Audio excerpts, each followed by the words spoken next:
Me ha hecho cambiar personalmente y profesionalmente. The community has to have the power to make decisions about their communities. All the strengths and the resilience, we can trust that. We don't have to create it.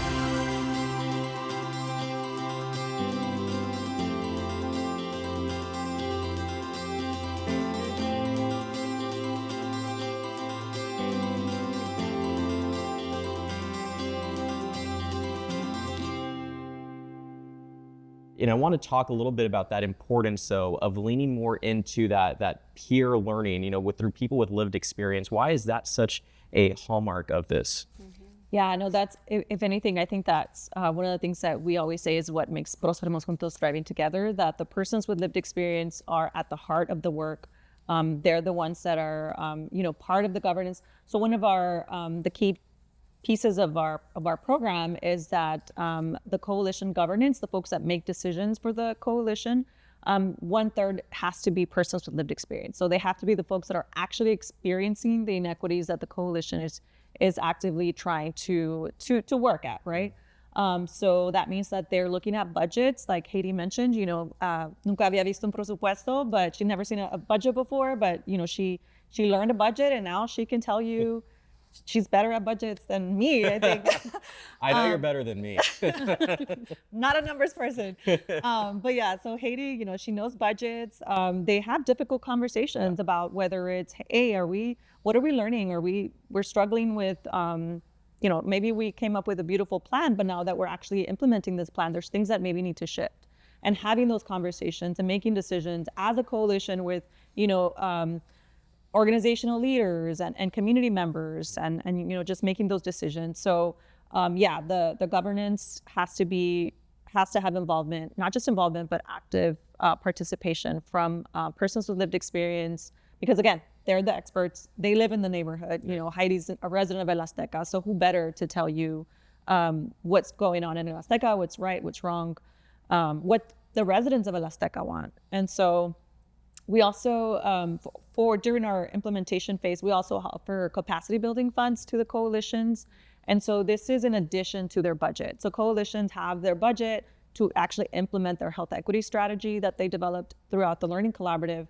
But then in addition to that, they do get funding per year to work with consultants and to build up the strength of their coalition. For example, I think right now, y'all are working on a strategic plan, I believe. So just for like the future of the coalitions, right? Like future planning. And again, the persons with lived experience are the ones that interview the consultants. They read through the contracts and make sure that it is something that the coalition can benefit from. So yeah, and another big component of our program is really shifting power to the community, right? Because a lot of times we're so used to folks that have been, in positions of power to be the ones to make decisions on budgets, on hiring, on what gets done, what doesn't get done. And for our program, that just doesn't work. It has to be, the community has to have the power to make decisions about their community.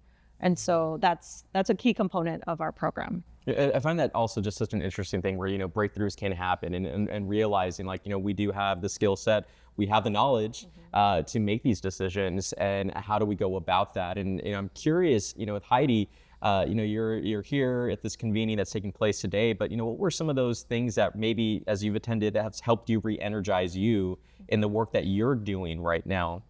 Sí, como decía Iris, tiempo que estamos aquí 2 veces al año, he estado en todos. No iba a estar en pero al podcast estoy en Yeah. Nos ayuda a despejarnos de todo el trabajo que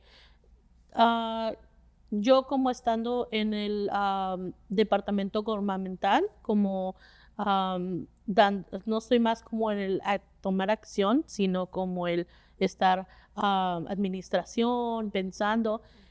Es tedioso, no sabía tanto de estrés, y lo cual es bien porque me hace crecer como persona, pero tener estos momentos o 3 días de poder respirar, de dejar atrás todo y conectar con otras personas con experiencia vivida, escuchar sus testimonios, dar mi testimonio y darnos soluciones a veces no como tal, no tenemos el mismo, es muy curioso, no tenemos el mismo objetivo. Tal vez el mío es estar con la naturaleza, el de la otra coalición es el de una vivienda digna. Es muy diferente, pero es el mismo trabajo. ¿Cómo conectamos? No son las mismas dificultades, pero sí el mismo poder, el mismo fuerza de querer hacer un cambio en la comunidad. Compartimos, como le decía, cambios de ideas, qué es lo que funciona en su coalición, qué es lo que no funciona en la mía, intercambiamos, lo implementamos regresando a casa, y también el dar un empuje de energía de seguir adelante con el trabajo. You know, I think with the convenience too, there's so many testimonials, you know, like Heidi's, and everyone's testimonial is so different. You know, this is the 11th biannual convening that's taken place. You know, I'm curious, where does the future of this go with these convenings, Iris?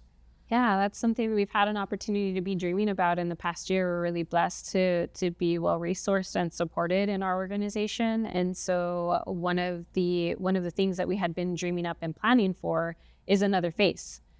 So in the past 5 years, we've had the learning phase and the implementation phase. And this year we were able to launch what's called a sustainability phase.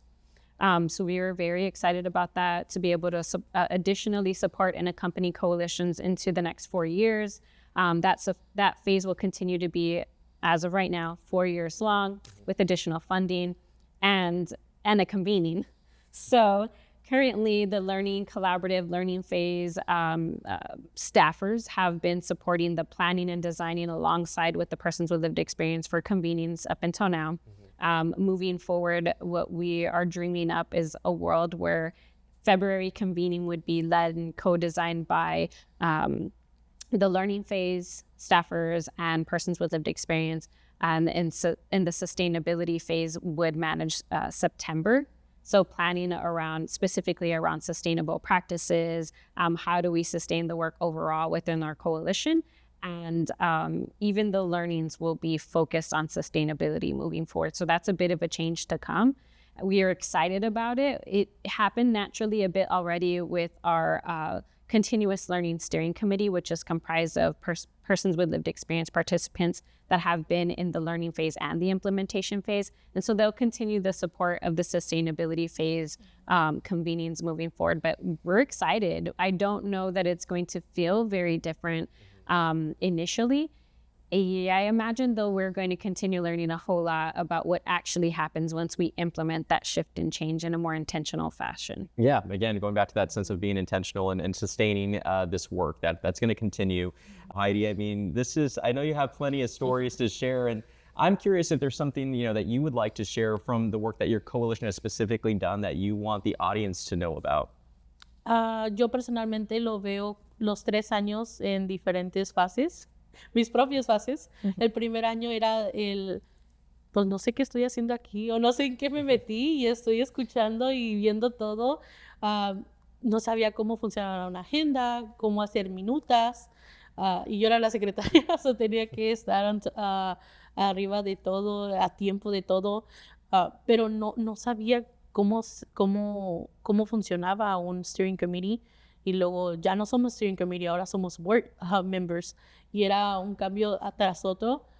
Siento que este proyecto me ha hecho cambiar personalmente y profesionalmente. El simple hecho de poder estar contestando emails, yo no hacía eso antes de esto, pero el primer año lo miré mucho de aprendizaje. Siento que era la estudiante que estaba en la esquina, callada y sentada, escuchando todo y viendo, aprendiendo. El segundo año ya lo vi un poquito como, ok, hay unas cosas que no estamos haciendo bien, o que dijimos en el diagrama que se iban a hacer y como que no las estamos siguiendo al pie de la letra. Entonces ahí empecé a hacer un poquito más de preguntas y empecé a shift my power. Oh, yes. Entonces era un poquito... Pues son conversaciones difíciles. Nadie quiere ser el malo del cuento. Y pues me ha tocado ser a veces la mala del cuento. Y y estoy bien con eso. Yeah. So, este año, el tercer año, empecé con todo. Wow. Más. Agradezco a las organizaciones porque he aprendido de ellos en lo que se debe de hacer y en lo que no se debe de hacer.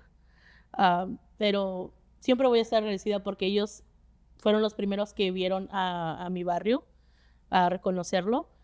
Pero solamente desde, creo que este proyecto es algo nuevo para ellos. Eran organizaciones que no habían tenido, y ellos mismos lo decían, es la primera vez que es un proyecto de donde las personas con experiencia vivida están participando activamente. Y siento que MHM es muy visionario porque me quedó como nunca nadie había pensado en poner en personas con experiencia vivida enfrente en las decisiones. Si somos nosotros los que vivimos, sufrimos y sabemos dónde empezar a hacer el cambio. Quieran ayudarte o tienen la intención de ayudarte, pero ¿cómo te puede ayudar alguien de algo que no sufrió nunca? Es mi manera de estos 3 años como lo he vivido. Well, thank you for sharing all of that, Heidi. I appreciate that, and I just feel also just the passion, for your neighborhood, and I love that you're sharing that. And I'm curious to hear from the two of you all. When you hear stories like this, how does that measure the impact of this program? When you hear these types of testimonies from like Heidi, how does it measure the impact? It's affirming. It's affirming to know that that we're on the right path. That we're not wrong for completely trusting persons who, as Heidi mentioned, live through the suffering, know what is going to work and what is not going to work. It's affirming. It's exciting. It's nice. It's not just nice. It's just a reassurance of knowing what the truth is, right? To Heidi's point, I don't have a better way of saying it than Heidi to say that, yeah, a lot of us will move, even myself, I'll include myself being a member of an organization, of nonprofit, right, moving into community. It's really easy to move in there and be like, oh, well, you could just do this, this, and this, and it'll all fix it. And I'm naturally a problem solver. I'm also a trained nurse, right? So I want to fix things. It doesn't work that way in these communities. Oftentimes, Heidi has also mentioned in Cristina, the resilience, the strengths that are already there. Heidi was already there. We didn't create a Heidi. Heidi was already in her community, already offering herself and supporting people however she was in those days and how she is now. And she's done us a service and a blessing to come and share her story here. But measuring impact is about, once again, beauty's in the eye of the beholder. So as an organization, what are we going to behold? Where are we going to find beauty? And then challenging other people around us to realize that it already exists. Right? It's there. We just have to open our eyes to it. We have to practice trust, even in the discomfort. Oftentimes that discomfort comes around the funding and the finances. For a lot of folks living in community and just being in our natural world, the money is what causes a lot of the grief and the distrust. And it's about power. Who's controlling those finances? And so I measure impact by Heidi's story to say like, hey, I'm asking questions. I understand the budget now. And I want to understand more clearly that we're doing things as the way they're expected. That may or may not come across as a positive impact. And yet through our program, we're able to see, we have human beings that this is impacting in a positive way. And it'll continue happening in other streams of her life. So Heidi doesn't just touch and impact PJTT and other folks like Heidi. They impact the PTA, they impact their, HOA, they impact their neighborhood association. They're impacting, the stores in their neighborhood by saying, hey, you're not providing this or that or whatnot. They get sidewalks installed in their neighborhood because they set up a petition way before we arrived. I'm thankful that we can build trust, that we're given time and the resources to be able to do things like that. So I feel like maybe I've already said too many things. I say that open our eyes, lift the veil, and practice beholding all of the beauty that already exists in the communities, all the strengths and the resilience. We can trust that. We don't have to create it. That's so true. And I think this ties back into this whole premise of this podcast, the roots of well-being. It's, rooted in communities. It's about community voices like Heidi's. It's about sharing these stories.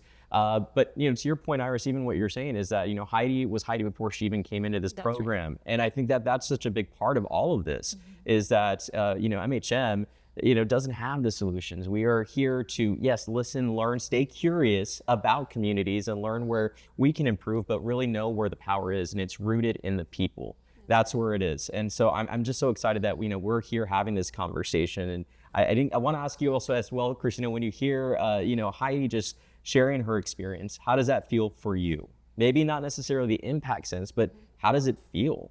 Yeah.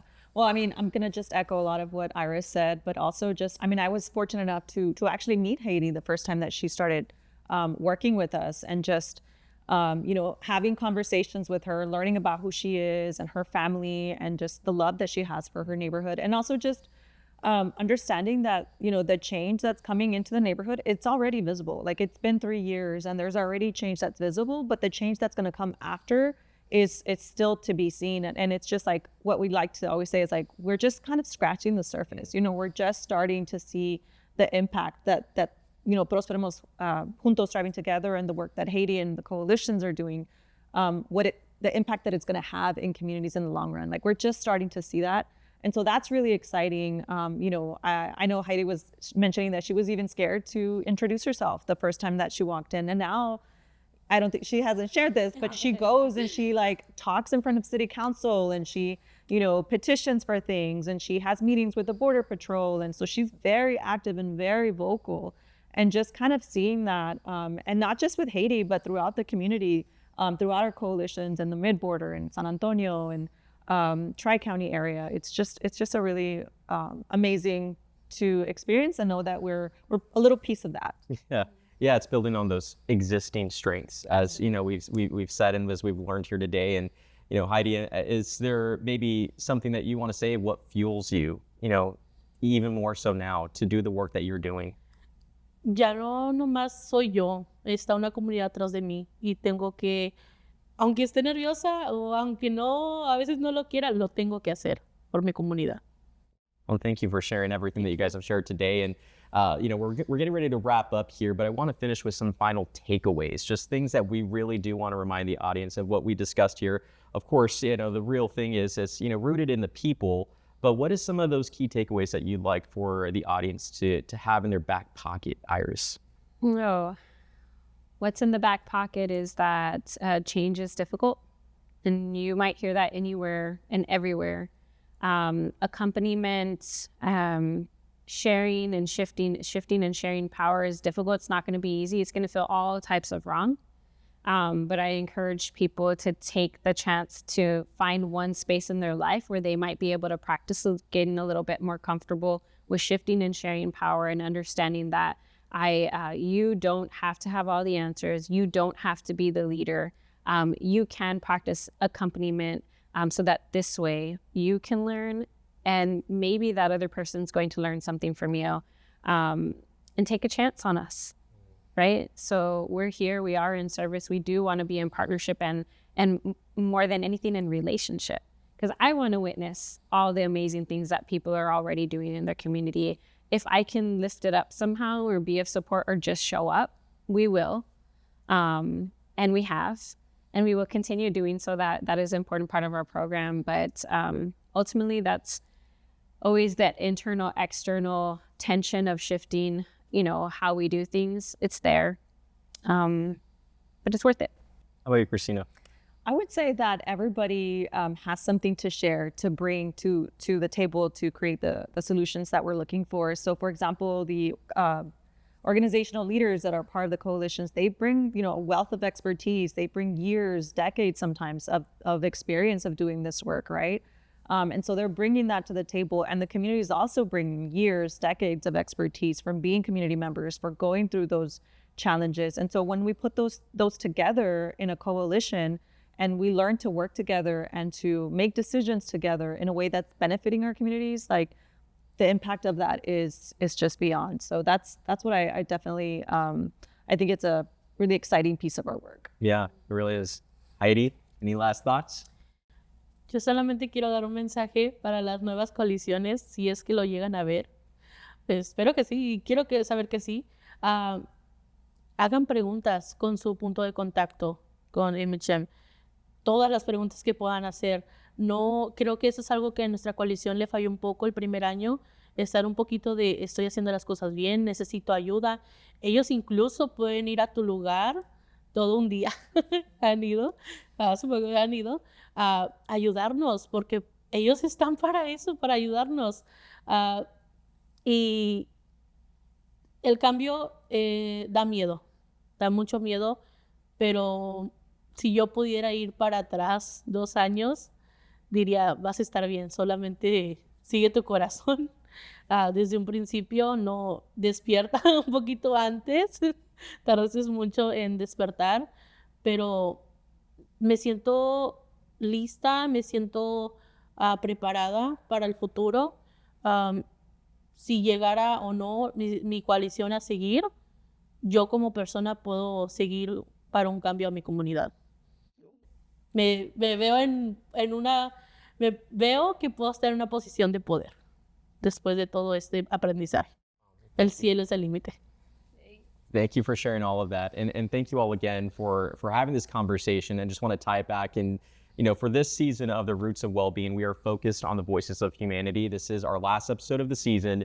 And I just couldn't think of a better group of people to have this conversation with. And when we talk about the voices of humanity, the people that are across our organization service area, Heidi, thank you so much for speaking to that. And we know it's just one voice. There's so many others. And I just can't thank you all enough for just, again, highlighting the importance of that work and listening and learning.